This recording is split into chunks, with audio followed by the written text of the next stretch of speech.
Redmi is continuing Xiaomi's strategy of releasing a large number of models. The K100 series is coming soon, and the one I have in my hand right now is the Redmi K100 Pro. To be honest, at first glance, it looks exactly the same as the Redmi Pro Max I saw. Even the overall appearance of the phone, the rear camera module, and the speaker placement are the same. However, the overall size of this phone is the same, and it feels a bit smaller than the Pro in my hand. The Max is much smaller, so for someone with small hands like him, I think this phone has a relatively good grip. This time, I got the green one, and this green is a bit different. It glows a little.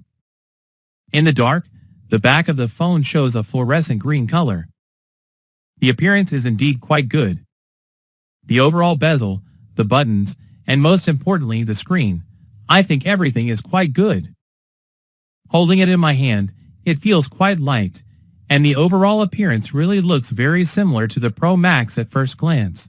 They're practically identical. Many people online say it's just an iterative update of the Pro Max, but there's really not much difference between the two. I got this one early mainly to test it out. I prepared a tempered glass screen protector for it. The 3D heat-bending screen protector I'm currently using on my phone has a very large coverage area. The edge curvature is incredibly smooth. When I swipe across it, there's no noticeable sharpness.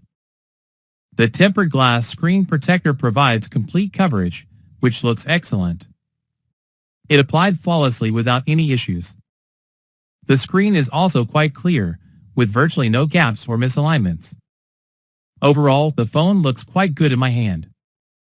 However, I'm unsure where it will ultimately be priced. Overall, I think it's a pretty good phone, especially convenient for people with small hands like me. What are your thoughts on the upcoming Redmi K100 series? Feel free to leave a comment below and let's discuss.